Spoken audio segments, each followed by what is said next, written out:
여러분 안녕하십니까. 그림으로 보는 인문학, 이번 강좌는 묘합을 통해 바라본 한국 한중일 미술세계라는 제목으로 부제, 고택 형상을 통한 휴 표현 연구라는 부제를 가지고 강의를 하게 된 이강산입니다. 저희 소개는 여기 보시면 여기 짤막하게 나와 있죠. 예, 이걸로 조금 가름하도록 하고요. 아주 편안하게 목차를 좀 정해 봤습니다.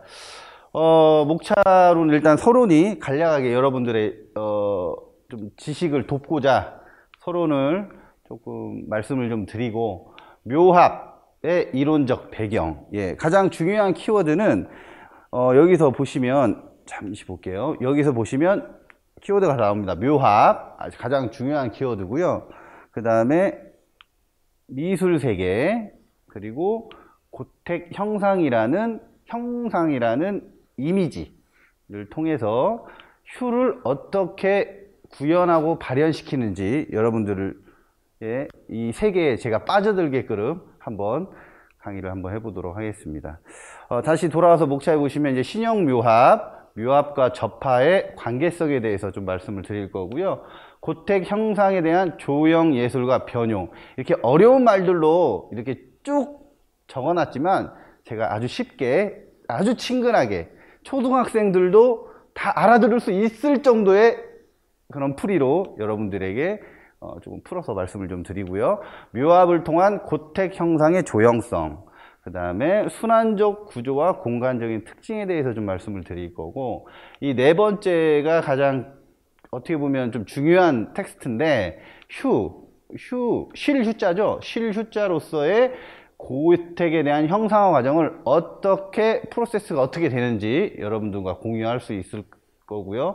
형상 기억, 가장 또한 중요한 키워드고요. 그 다음에 발현을 어떻게 했는지, 그리고 이 고택 현상에서 내재적 의미는 어떤 건지와 더불어서 이것이 어떻게 결론이 날 건지 여러분들은 모르지만 저는 아주 흥미진진하게 강의를 한번 해보도록 하겠습니다. 한중일의 미술세계인데 저는 결론부터 딱 말씀을 먼저 드리고 풀어나가는 형식으로 한번 해볼게요. 자, 필기가 준비되어 계신 분들은 필기를 좀 하셔도 무방할 것 같아요. 자, 드디어 나왔습니다. 여기서 이제 참고 자료라고 했지만 가장 중요한 이게 표일 수 있습니다.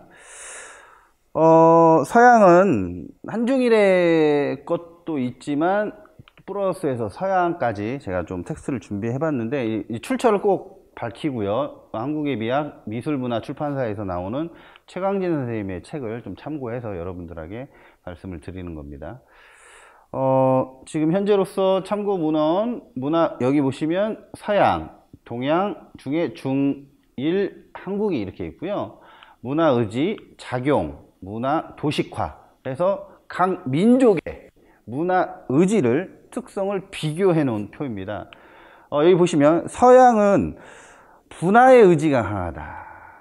그리고 작용으로서는 성장이라는 것들이 강하게 되어 있고 자율문화가 강하다라고 지금 표현되어 있죠.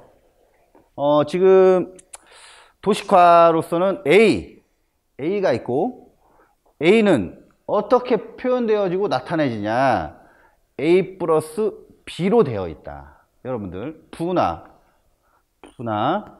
성장, 양갈래의 성장으로 볼 수 있고, 자율적인 문화가 민족의 문화라고 표현되어져 있다. 자, 이제 한중일이니까 동양을 한번 볼게요. 동양은 중국 먼저 볼게요. 중국. 자, 문화 의지가 동화. 이제 동화가 되어 있다는 거는 이 도식을 먼저 보도록 하겠습니다. A 플러스 B는 A 플러스 A가 하나가 하나를 섭렵하는, A 플러스 A가 됨으로써 포용하고 융합하는 문화다라는 거고요. 일본은 응축에서 단합하고, 이 단합은 곧 조직 문화를 만들어내고, 이것은 곧 A 플러스 B는 A와 B가 함께하는 도식화를 볼 수가 있고요. 한국은 접화. 여러분들 접화는 어디서 들어봤을까요? 접화라는 거는 저는 여러분들한테 좀 뒤에서 이제 얘기할 거지만, 접화라는 건 접화군생, 최치원의 접화군생이 보면 접화군생이라는 처음 저는 키워드로 다가왔거든요. 이제 접화의 문화다. 그리고 이게 서로 우리가 항상 흔한 말로 뭐 상생을 해야 된다. 상생을 하게 되면 혼합, 믹싱이 된다. 그래서 도식화로 봤을 때는 A와 B가 있으면 다른 C가 나타난다. 라는 게 우리 한국의 각 민족의 문화 의지를 좀 얘기를 한 거고요. 여기서 보시면 이 중국 같은 경우를 한번 다시 살펴볼게요. 중국은 어떤 국가죠? 그 지형적으로 봤을 때 대륙 국가입니다. 대륙 국가고 이제 나중에 추후에 또 설명을 하겠지만 조형 요소로서는 형을 중시한다. 그리고 의지, 땅의 안정, 땅의 안정과 정선의 의지. 이게 이제 지금 제가 말씀을 드리는 건 그 일본의 미학자 야나기 무네요시라는 한중일 미학 비교를 해놓은 거를 참조해서 말씀을 드리는 거고요. 중국은 대륙 국가이면서 형을 중시했고, 그 다음에 일본 같은 경우에는 여러분 알다시피 지형 조건이 해양 국가죠. 해양 국가. 사면이 전부 해양으로 되어 있는데, 근데 거기는 이제 색을 중시를 했죠. 체력화, 색을 좀 많이 중시를 했고, 우리나라는 어떤 국가일까요? 여러분들 생각해 보십시오. 반도 국가죠. 반도 국가로서 우리나라는 선의 예술, 선을 중시했다. 그래서 이 야나기 무네요시 같은 경우는 한중일의 미학 비교를 그렇게 해놨다. 이건 지금 텍스트가 준비는 안 됐기 때문에 여러분들 필기를 좀 해주시면 좋을 것 같고요. 자, 이제 서론으로 한번 가보도록 하겠습니다. 서론 아주 편안합니다. 아주 편안하게 이렇게 올라가고 그것이 무엇인가 한번 보도록 할게요. 한국화에서 주로 드러나는 합일은 무엇이냐? 한국화에서 주로 드러나는 작가의 의도나 작품의 특성, 자연과 인간의 합일에 대한 의지이다.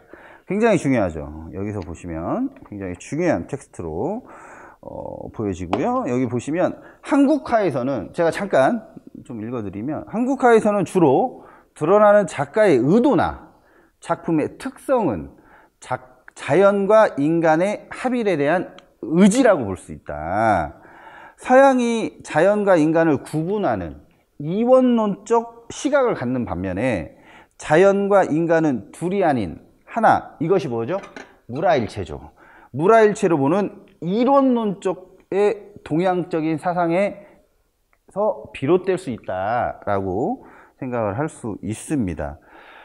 그래서 여기서 자연과 인간이 결합하여 합의를 이룬다고 했을 때 그것이 어떠한 형태로 결합하는 것인가에 대해서는 작가들만의 다양한 견해들과 차이가 있을 수 있다. 근데 여기서 보면 다양한 작가들의 견해가 있다. 생각은 틀린 게 아니고 다를 수 있다. 그래서 작가들만의 다른 견해 차이가 있다고 볼 수 있고, 한국화에서 같은 경우에는 무라일체의 결과인 합일의 형상을 두고 인간이란 자연의 일부로 보는, 그래서 자연 속에 회귀하는 것에 중심을 두는 경향이 있다고 볼 수 있다. 그래서 이제 자연과 인간의 합일이란 자연과 인간이 동화되는 것을 목적으로 하고 있다고 보는 경향이 좀 우세하긴 합니다. 근데 단 동화로서의 합일 양상을 드러내는 것은 자연과 인간을 이원론적으로 판단했을 때고 대립의 형상을 주로 나타낼 수밖에 없었기 때문에 그런 견해들과 차이들이 좀 있긴 하나, 여기서는 묘합이라는 건 자연의 속성, 인간의 속성을 각각 구분할 수 있는 경우 서양의 이론론적 시각과 다를 바가 없기다. 그래서 그러므로 동양적 사상 내에서도 한국과 중국의 사상은 조금씩 차이를 갖고 있다. 그래서 아까 전에 얘기했던 그 중국, 중구의 합일의 양상을 바로 동화로 설명할 수 있을 것이고, 우리의 한국의 합일은 어떤 걸로? 묘합의 양상으로 구현할 수 있을 것이다 라는 말씀을 좀 드리기 위해서 이렇게 쭉 끌고 왔네요. 이론론적 시간으로 보지 말고 이론론적 시각으로 봐서 무라이체를 한다는 게 묘합의 가장 결정적인 어떤 하나의 핵심 키워드가 될 수 있죠. 저는 여기서 중점적으로 보게 되는 겁니다. 여러분들 묘합이란 단어는 들어보시지 못했을 경우가 굉장히 많은데 여러 가지 사상들이 그 전에 선행 연구된 것들이 많이 있지만, 일단 합일에서 온 거고, 합일이 이론론적이 아닌 이론론적에서 묘합으로, 묘화는 곧 접화가 될 수 있고, 접화는 나중에 좀 뒤에 가서 텍스트를 좀 설명을 해드리고요. 그래서 이제 묘합이라는 건 궁극적인 결과물이라고 할 수 있는 고택의 표현 형상의 특징을 통해 인간의 고택을 해서 슈를 획득함을 규명하는 것이다 라는 거를 지금 이 강의에서 여러분들한테 말씀을 드리고자 하는 거죠. 이거는 조금 나중에 보시고 한국의 합일은 묘합의 양성으로 구현할 수 있다라는 거죠. 그런 거예요. 묘합이 궁극적인 결과물이라고 할 수 있는 고택은 그냥 화면 구성, 형상적인 요소, 아니면 소재적인 아이콘이라고 볼 수 있는데, 그거를 어떻게 특징을 통해서 슈를 획득할 것인가 라는 거를 여러분들한테 지금 설명을 하는 겁니다. 그리고 결합과 동화와는 좀 차이가 있죠. 묘합은 성리학적 개념이긴 한데, 우리의 민족의 고유적 사상의 특성이 묘합이다. 그래서 이게 어떻게 구현돼서 슈를 획득할 것인가, 자연과 인간의 묘합을 통해 구현되는 관계성, 순환성, 다양성, 생명성과 같은 요소들은 현대사의 문제점을 해결할 수 있는 사상적 대안으로서 한국화의 위상을 정립하고자 한다. 이거는 이제 슈를 어떻게 이제 획득함에 있어서 제가 표현함에 있어서 어떠한 한국화의 위상을 정립할 것인지 한번 보도록 하겠습니다. 자, 합일의 결합의 양상으로 묘합의 이론적 배경을 설명해 드릴 거고, 한국의 사상적, 회화적 근간으로서의 묘합의 흐름을 검토해 보도록 하겠습니다. 일반적으로 고택의 구성 요소와 조형의 원리, 묘합과 어떠한 연관을 가지며 구현하고 검토인, 이게 다 어려운 말입니다. 어려운 말이 아니고 제가 말을 좀 꼬여놨는데, 그냥 고택에서는 우리가 어떠한 구성 요소가 있는지 살펴보면 되고, 묘합이랑 어떠한 관계가 있는지 한번 살펴볼 거고, 그 다음에 작가의 작품에서 슈에 대한 동경과 그리움을 어떤 의미를 갖고 있는지 파악해 보고자 하는 겁니다, 여러분. 그래서 이 네 단계로 좀 이루어질 것 같아요. 묘합의 이론적 배경 연구, 현묘와 사품론에서의 묘격이 가진 의미, 이거 제가 이렇게 좀 말씀을 드리고요. 이기론에 대한 논쟁과 정약용의 신형 묘화, 좀 말씀을 드릴 거고, 조형예술과 변용, 슈로서의 고택의 형상의 과정 연구, 묘합을 통한 슈 표현 분석, 이렇게 되어 있죠. 여기가 이제 서론이지만 어느 정도에 대한 또 중요한 말들은 거의 다 나왔습니다. 그래서 현묘와 사품론에 대한 묘격은 굉장히 어렵고, 여러분들한테 친숙하게 설명을 해드린다고 해도 조금 한계가 있을 것 같아서 조금 설명을 지양하고, 참고문헌을 통해서 여러분들이 좀 더 연구를 하시고자 하시는 분들이 있으면 좀 봐주시면 좋을 것 같고요. 이기로는 제가 좀 말씀을 좀 드릴 거고, 슈로서 이제 제 작품을 좀 설명을 해드릴 겁니다. 어떻게 과정들대로 어떻게 해서 이러한 작품들이 완성이 되고, 이 작품들이 가지고 있는 의미는 어떤 것인지에 대해서 좀 설명을 해드릴 겁니다. 여기서 좀 볼게요. 그 다음 텍스트 한번 볼까요? 예, 이론적 배경을 설명을 좀 해드리도록 하겠습니다. 이 이론적인 설명으로서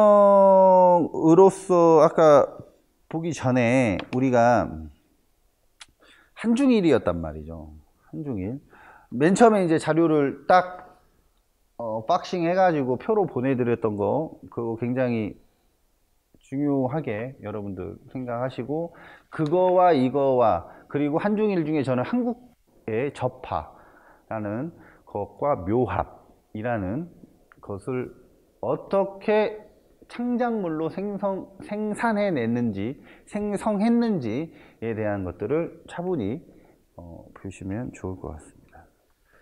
자, 묘합의 이론적 배경. 굉장히 뭐 여러 가지 텍스트들이 많이 있겠지만 간단하게 여러분들한테 최소한 간단하게 말씀을 좀 드려볼게요.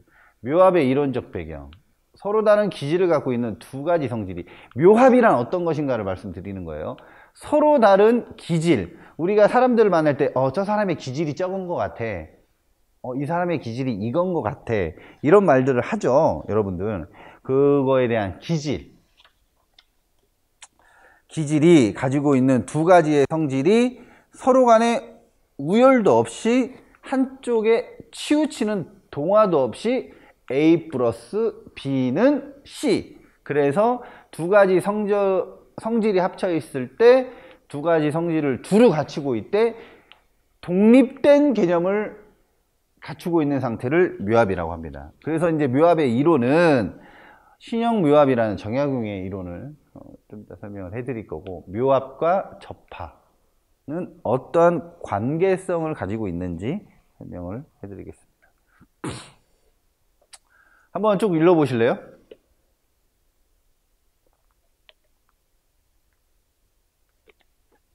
예. 신형 묘합이란 조선 후기 실학자 여러분 다 아실 겁니다. 정약용. 예, 일간당 사유 방식으로서의 신형 묘합을 말씀을 좀 드리도록 하겠습니다. 신과 형의 독자적인 성질을 주목하는 것이 아니라 인간이 가지고 있는 본연지성, 기질지성에 대해서 인간이 주체적으로 선택하여 행동하는 것이라 주장하는 겁니다. 인간이 가지고 있는 본연지성, 기질지성. 우리가 저 사람이 본연이 어떻다, 저 사람이 기질이 어떻다, 그런 말들 자주 쓰죠. 그래서 주체적으로 하는 것들, 행동하는 것들을 주장하는 거죠. 여기서 서로 묘합이라는 걸 했을 때 인간을 이해하고 있다고 주장할 수 있다. 신으로서 인간을 하기에는 부족해. 또 형으로서 하기에는 인간으로 하기에는 좀 부족해. 그래서 서로 묘합했을 때 인간을 이해할 수 있다는 것을 주장하는 거죠. 근데 그거 외에 이제 이기론이 나오죠. 이황과 이의가 나옵니다.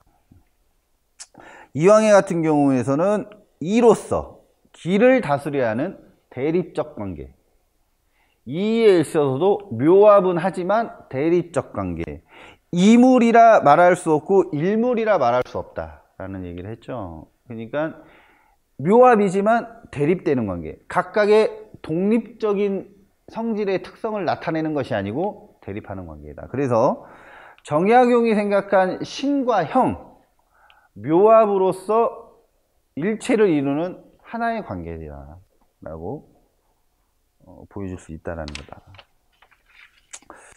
그래서 좀 더 편하게 좀 더 설명을 좀 해드리자면, 여러분 미술사학자 다 아시죠? 고유섭에 대해서. 접하는 우리 민족의 고유 사상적 개념이면서 우리 민족이 지닌 예술적 속성 중에 하나로 민예, 적 전통을 중요하게 생각한다. 자, 그 다음에 중요한 빨간색으로, 접하 군생은 우리 민족이 가지고 있는 생명과의 관계성, 즉 조화를 추구하는 민족성이 잘 드러내는 개념이다, 접하는. 그리고 이제 그 미술평론가이신 최강진 선생님께서는 접하는 서로 대립적인 존재가 만나서 하나로 어우러지는 것이다. 묘합이랑 똑같죠? 이제 묘합은 이와 기, 신과 형, 대립되는 관계성이 있는 대립되는 존재들이 그 자체로 유사성이 없어 하나로 묶을 수 없거나 대립하고 있는 관계의 결합이다. 그래서 접하는 본래로 하나로 합쳐질 수 없는 것들이 새로운 것을 만들어내는 개념이다 라고 설명을 했습니다. 이제 서론에서 말씀을 드렸지만 접하가 가진 삼원론적 속성 A 플러스 B는 C, 삼원론적 속성 때문에 대립의 관계가 상생의 관계로 나갈 수 있는 특성을 가지게 된다. 아까 말씀드렸죠? 아까 그 각 민족의 문화, 의지 비교했을 때 우리나라는 접하, 상생이라고 말씀. 지형 조건은 반도국가. 우리는 뭐를 중요시한다? 조형 요소로 선을 중요시한다고 했죠. 이 이원론적 속성이 아닌 각각의 대립이나 택일로서 속성을 지닌 것이라면 삼원론적 속성은 각각의 대립적 속성을 조화시켜 세 번째 결과물을 만들어내는 것이 포인트입니다. 여러분들 어떻게 좀 쉽게 설명이 했는지 모르겠는데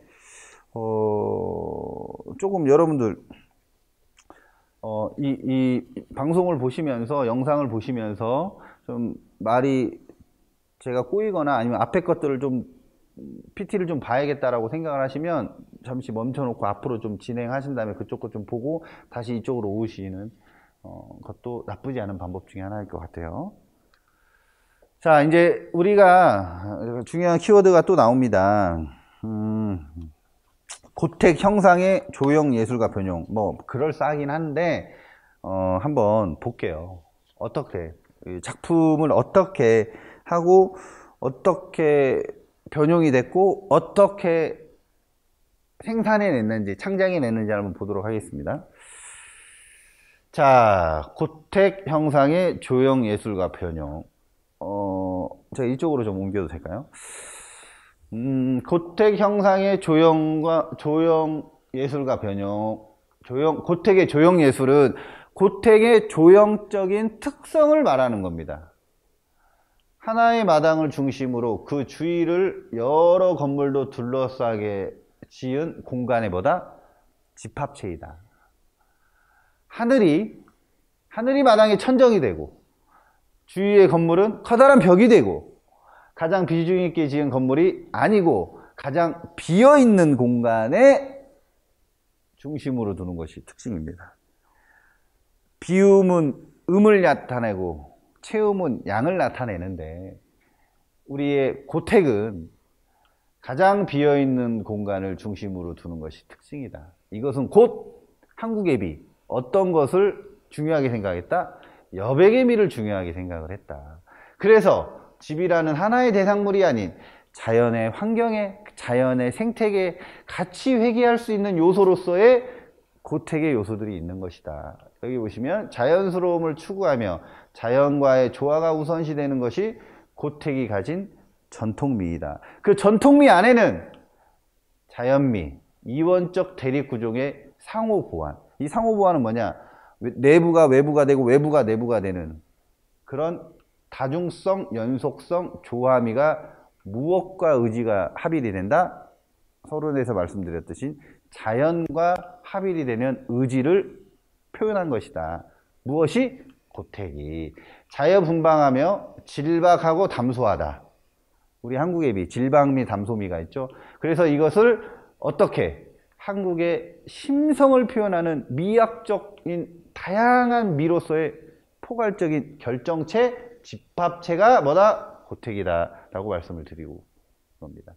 그래서 이러한 고택의 조형 원리는 제가 분석을 한 겁니다. 여러분들 건축학적일 수도 있고 철학적일 수도 있고 미학적일 수도 있고 다 좋은데 일단 고택의 조형 원리는 이러한 원리를 갖고 있고 특성을 갖고 있는데 작가가 추구하는 제가 추구하는 휴에 대한 동경과 그리움 그리고 맞물려서 자연과 인간이 하나가 되는 묘합에 대한 형상으로 어떻게 구현되어 있는지는 다음 페이지부터 나오게 됩니다. 가장 한국적인 합일은 묘합에 의한 결합이며 묘합의 결과물이 고택이다. 저는 묘합의 결과물을 표현해내기 위해서 고택을 차용한 겁니다. 고택을 끌어들이는 겁니다. 그래서 고택이라는 소재를 가지고 모압을 구현해내려고. 자, 고택에 대해서 보시면 그 안에 소소하게 이 안에 있는 그 배치되어 있고 의미를 두는 것들이 많이 있습니다. 그래서 하나하나씩 좀 풀어보도록 하겠습니다. 자, 지붕의 문 형상의 대칭과 비대칭. 대칭과 비대칭 참 쩐말이 무슨 말인가 라는 생각을 할 수 있습니다. 하지만 대칭, 비대칭, 그게 어떻게 변화무쌍하게 어떻게 표현이 되어 있는지 여러분들 한번 보실게요. 우리가 뭐 시골의 풍경일 수 있고 아니면 우리가 고택을 항상 뭐 어디 가나 볼 수 있는 거죠. 고택이 지어져 있고 우리 마당이 있고 여러 가지 생활 용품들이 좀 있고 우리가 이제 고택촌에 가면 이렇게 지붕의 형상들을 볼 수 있습니다. 이렇게 이제 지붕이 형상이 앞에 이렇게 되어 있고 뒤에 되어 있고 방들이 이렇게 되어 있고 그걸 어떻게 표현을 했냐. 이건 제 작품입니다. 대칭과 비대칭을 표현했는데 각기 다른 문양들이 형상은 비슷한데 각기 다른 문양들이 있죠. 여기. 네, 이 작품을 한번 보시면 나중에 이제 그 고택에 가서 보시면 이 안에 있는 문양들이 각기 다르게 되어 있고 높낮이도 다 다릅니다. 그래서 높고 낮음, 고저장단이 가장 중요합니다. 그래서 이렇게 작품을 2개 정도 했는데 여기서 조형에서 어떠한 대칭을 먼저 좀 설명을 조형에서 어떠한 형상의 구성이 일정한 선으로 점을 중심으로 하여 양편으로 위치나 형상이 똑같이 대응하고 있는 것. 중심점 혹은 중심축을 둘러싼 부분들이 양쪽으로 대응하고 물체의 구조 또는 배치하게 되는 점. 비대칭 한번 볼게요. 좌우가 불균등하게 구성된 부조화적인 미적 구성. 비대칭도 미적 구성 중에 하나입니다. 대비에 의해서 더욱 강조된다. 그래서 극적인 분위기와 시각적 긴장감을 이루는 요소 중에 하나이다. 이 변화무쌍함, 이게 가장 중요하죠. 대칭과 비대칭의 묘합에서 발현, 그리고 이가 국한되면서 정적인 형태로 균형을 갖춘다. 대칭적을 요소를 갖추고 있다면 기가 통하면서 동적인 형태로 움직이며 끊임없이 변화하여 비대칭적인 요소를 갖추는 것이다. 그래서 대칭과 비대칭은 변화무쌍함이라는 대립적 관계를 가지면서 묘합을 이뤄내는 중요한 조형예술의 특징으로 보여질 수 있다. 그것이 어디서 나타난다? 고택에서 나타난다 라고 보여줄 수 있는 거죠. 자, 이제 기둥에 창과 기둥이 있죠. 여러분들 이제 고택에 보시면 창과 기둥 형상의 분할과 배치라는 목차로서, 자, 여러분 보세요. 창이 여러 군데 이렇게 있습니다. 이거 저희 우리 고택에서 늘 볼 수 있는 것들이죠. 창호는 시원하게 바라보는 운치를 추구합니다. 열면 쫙 뚫려 있죠. 중심부에는 살이 없는 공간을 한두 군데 설정하는 것입니다. 비대칭과 대칭, 변화무쌍함을 주기 위해서 이렇게 있지만 여기는 공간을 나누고 여기는 안 나누고. 근데 대칭, 이게 딱 포개 보면 대칭이 있는데 비정형하다. 그래서 창살의 기하학적 특성은 매우 잘 정리된 유일한 형태로서의 창을 분할하고 배치하였다. 그리고 고택에서 고택에서의 창이죠. 이제 창문의 역할을 하는데 추상미의 대표적인 특성, 기둥, 굴곡의 흰 회벽에 묘합한 결과다.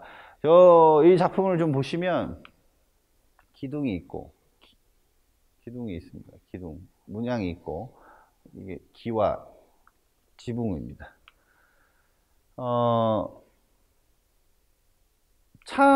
보와 기둥의 굴구의 흰 회벽, 우리가 이제 가시면 흰 회벽들이 볼 수 있어요. 한옥에서 고택에서 흰 회벽들을 그래서 이제 바탕 처리를 하고 이러한 데를 이 빗살무늬로 계속 이렇게 하면서 긁고 찢고 하면서 나중에 이제 설명을 드리겠지만 하면서 이 변화무쌍함을 표현한 것이죠. 이게 다 긁고 찢고 한 겁니다, 여러분들. 이게 이제 원의 형상을 두면서 우주의 만물을 뜻하였고 여기서 흰 회벽들을 표현을 하고 기둥 그리고 이제 이거 나무들을 다 찢고 한 겁니다. 자, 기둥, 담, 문, 형상의 경계와 비경계 사이 간자죠. 그 간, 경계와 비경계의 간 통로들이 있고 사이 간은 정확하게 일정한 수치를 나타내는 명시적인 개념이 아니고 관념적인 개념이다. 간은 증식을 통해 건물이 되고 상호 연결 달리하면서 공간의 크기를 변화시킨다. 사이 간자는 이렇게 통로가 되고 이렇게 통로가 되고 이렇게 통로가 되면서 이 순환성에 대한 역할들을 또 하는 거예요. 근데 그거를 문을 열고 대문을 놓으면서 공간이 순환성을 통하면서 경계와 비경계를 나눌 수 있는 요소들을 배치했다. 무엇이? 고택들이. 그것을 어떻게 우리는 그거를 묘합으로 보는 근간이라고 생각하고 지금 말씀을 드리는 겁니다. 가장 기본적인 단위의 공간이다. 경계와 경계를 나누고 이거를 뭐 창문이 됐든 뭐든 딱 나눠보면 이거는 이 공간이 아까 나타내는 거라고 했죠. 개별적인 기능을 부여할 수 있는 특징을 하는데 경계와 경계 사이에 놓인 공간이 분명히 있죠. 경계를 나눌 때는 경계를 명확하게 할 수 있는 개념이 돼야 되며 경계와 경계 사이에는 공간을 이어주는 아까 말씀 창호가 됐든 대문이 됐든 중간문이 됐든 경계를 댈 수도 있다. 그러므로 단순하게 간을 하나의 칸으로 보는 개념보다는 경계와 경계를 비경계로서 묘합하는 사이간 사이의 개념으로 보는 것이 합당하다라는 거죠. 타당하다. 조금 빨리 진행을 할게요, 여러분들. 왜냐면 이제 작품도 보고 자 여기가 아까 이제 말씀을 드리면 이쪽의 공간이 스페이스가 따로 있고 이 대문을 나와서도 스페이스의 공간이 따로 있을 거예요. 이걸 닫으면 이 공간과 이 공간은 분리되어 있는 겁니다. 그리고 이걸 열어놓으면 순환되기 때문에 같이 있는 거라고 볼 수 있는 거죠. 그래서 문은 경계를 명확히 규발하는 동시에 그것을 연결한다는 상반된 양의적 성격을 가지고 있다. 마당의 존재로 인해 문은 온전한 경계의 역할을 하지 못한다. 연속적 속성으로 이루어진 공간이기 때문에 자연과의 이질성은 없다. 문 밖의 자연과 안의 마당을 묘합하는 기능. 그래서 경계로서 나누되 비경계로서의 합의를 이루는 우리가 자연의 합의, 아까 설명드렸던 것과 똑같은 역할과 기능을 하고 있다. 자, 보시죠. 그냥 이거 제 작품인데 이 안에 창문 밖에 본 고택의 형상들입니다.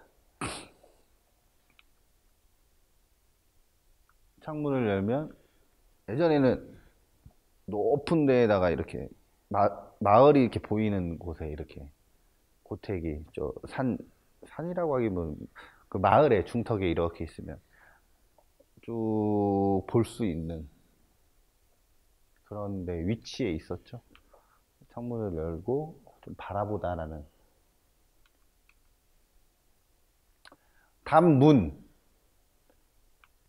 담이 이렇게 있죠.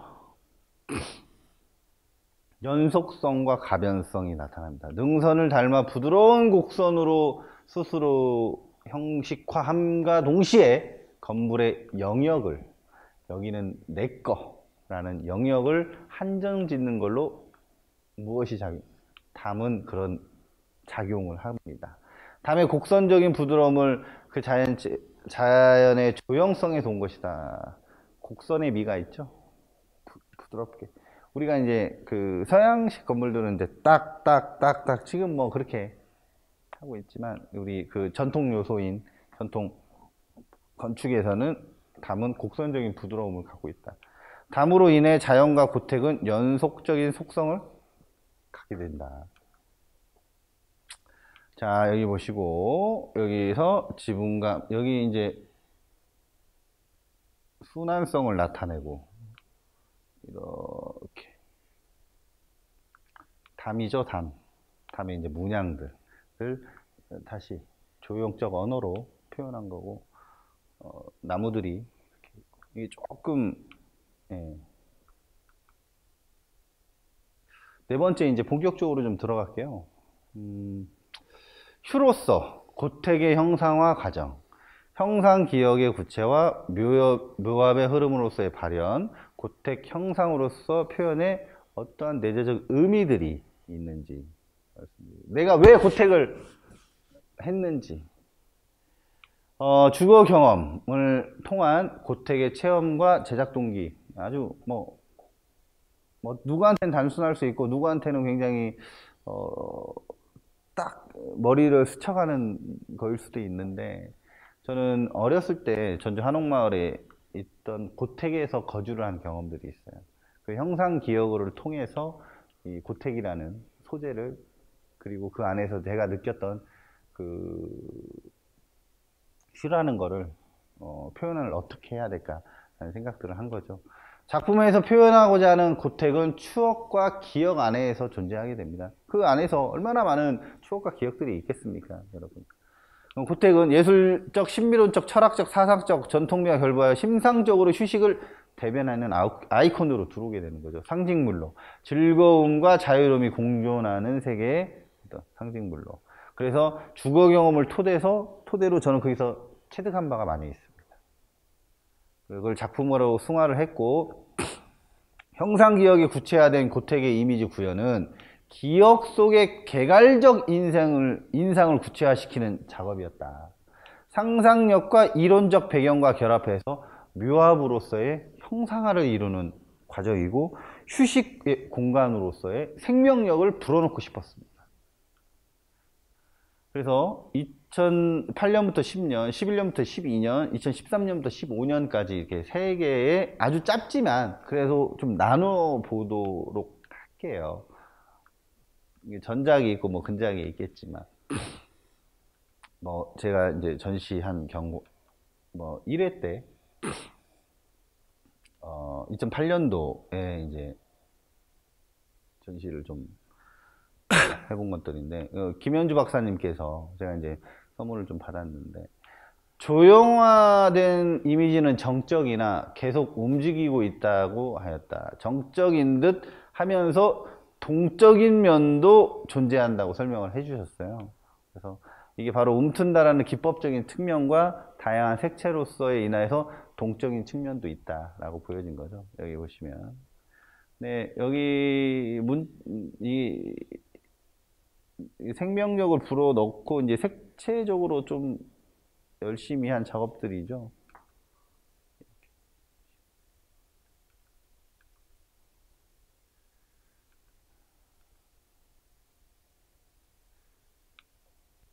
뭔가 좀 이렇게 오밀조밀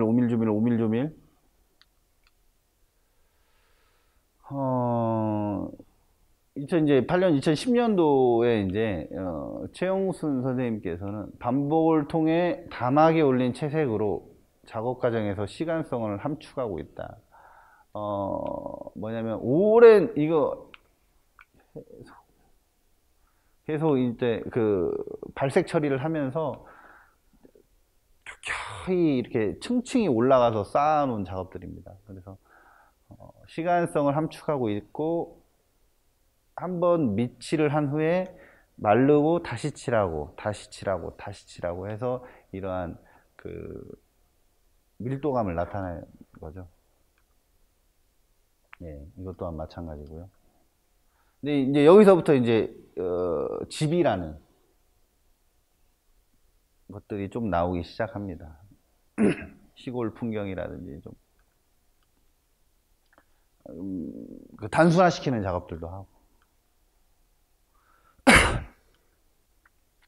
일기라는 저는 집이라는 소재가 차용되기 시작했고, 색으로 인해서 화면을 분할하고 긁고 찢는 방법들이 이제 고착화되는, 연구한 것들이 고착화되었고, 자연과 집이라는 소재와 긁는 기법으로만 이제 작업을 좀 했던 식. 여기서 제가 자기가 좀 돌아왔을 때 감각적인 표현이 주가 되어 미적 특질과 주제에 대한 것들에 대해서 심각하게 고민하지 않았다라는 것들에 대한 그 성찰이 좀 들었습니다. 자, 2기를 한번 보도록 하겠습니다. 2기. 2011년부터 2012년 이제 짧게 표현을 좀 할게요. 소재주의를 벗어나서 주제를 설정하면서 작품에 대한 진지한 고민을 하게 됩니다. 휴식과 집이라는 키워드, 미적 특질과 휴식에 대한 본질적인 탐구를 시작하게 된 시기입니다.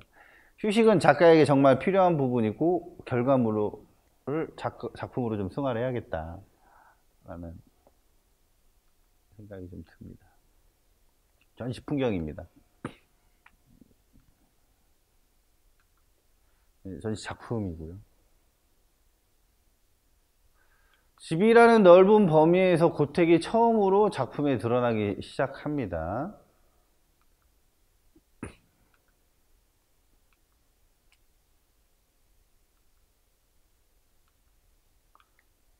보시면 이제 대문이 보이고 기와가 보이고 뭐 창문도 보이고 담도 보이고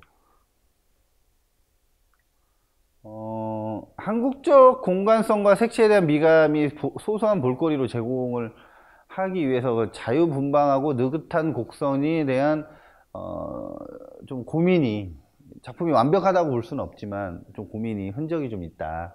그리고 고택의 형상을 통해서 휴식의 관계성, 휴식의 본질에 대해서 느낄 수 있는 즐거움과 자유, 여유를 조금 느끼고자 저의 심상을 보여준 작품입니다.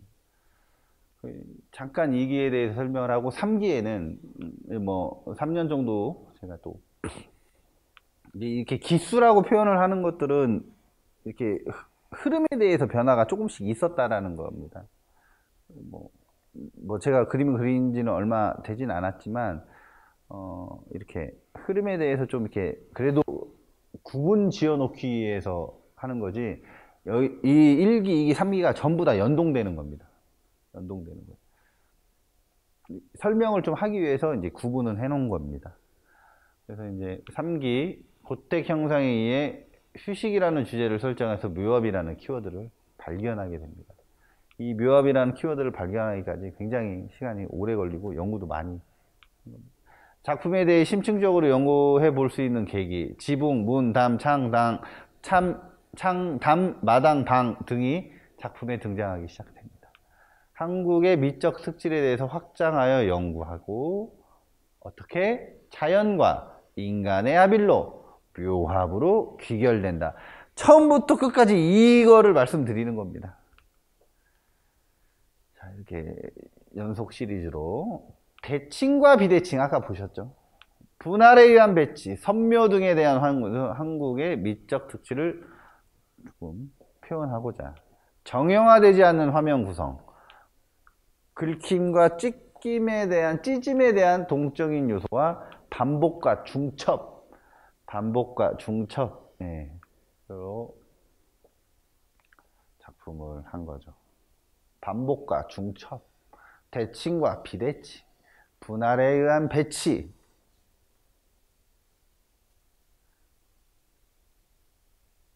쭉 보시면 이거 제가 설명하는 것과 이제 분할의 배치도 있고 뭐 창의 문제, 뭐 창에서 보는 그 풍경도 있고 그럴 겁니다. 다음에는 이제 비정형화된 형태의 화면 구성을 한번 볼게요.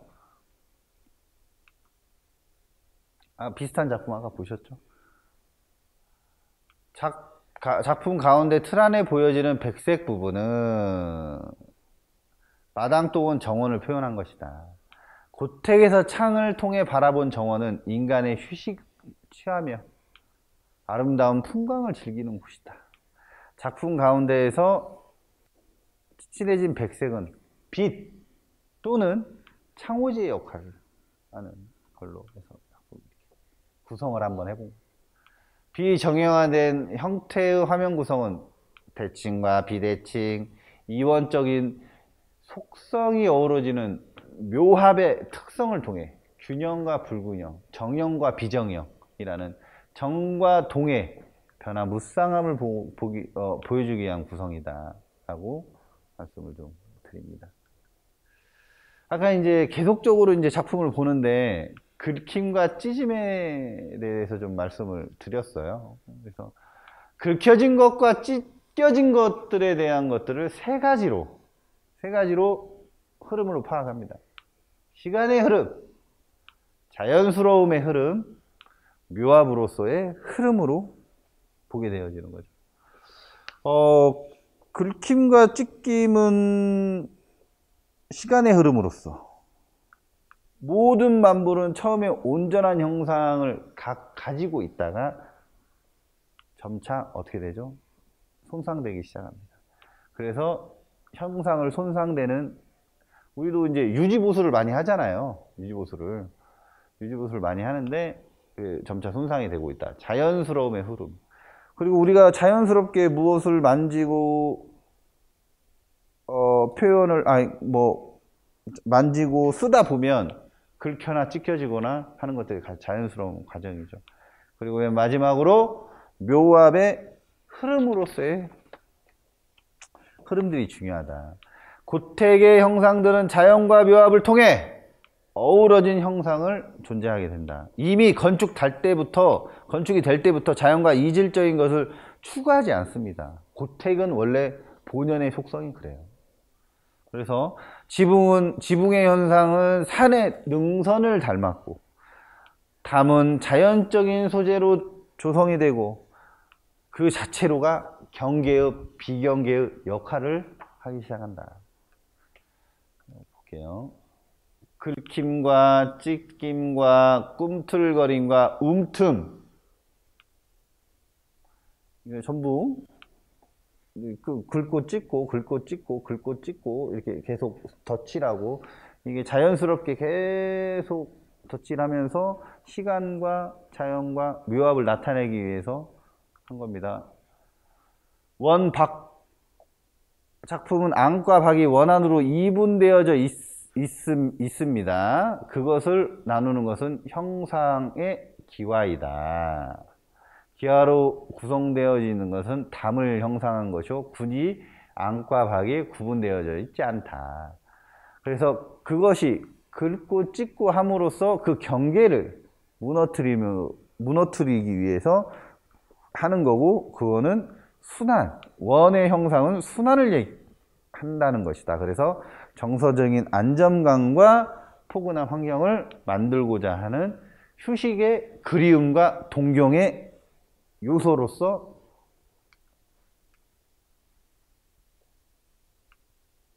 긁김과 찢김에 대한 것들, 휴식에 대한 동경과 그리움의 요소로서 순환성을 설명을 해드린 겁니다. 경계의 비경계, 좀 나누기 위해서 여기와 여기를 좀 나누는 거, 나눠져 있대 나누지 않으려고. 아까 이제 제가 계속 말씀드리듯이 이렇게 빗살무늬로 계속 시간의 흐름과 자연스러움의 흐름과 묘합의 흐름을 나타내기 위해서 계속 중첩해서 효과를 내려고 하는 거죠. 굉장히 시간이 오래 걸리는 작업들입니다. 보시면 이와 같이 지붕의 중첩은 태극에서 볼 수 있는 음과 양의 조화를 형성한 것이다. 태극 속에서 음과 양은 역동적인 곡선의 형상으로 나타나 묘합을 이루나, 본 작품에서는 두 요소의 조화를 이루는 것이 한 가운데 높이 올라온 기와이다. 맞죠? 이 작품 이렇게 태극의 모양을 가지고 있고, 음과 양, 대칭과 비대칭, 중첩의 공간의 깊이감을 더 주기 위한 기와죠. 기와. 본 작품의 기와, 지붕, 이해 가시나요? 곡선, 네, 미로써 깊이감을 주기 위해서 하는 거고요. 이제 거의 좀 막바지로 가고 있습니다. 여러분들, 좀 지치시더라도, 따분하시더라도, 거의 뭐, 우리 이제 곧 있으면 우리가 결론을 내드릴 텐데, 거주 공간으로서의 고택의 심미 형상. 이게 옷자인 것 같습니다.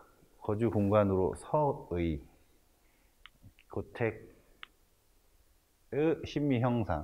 사람은 본질적으로 거주자라는 걸 뜻하고 있죠. 거주는 넓은 의미에서의 생활 공간을 말씀드리는 겁니다.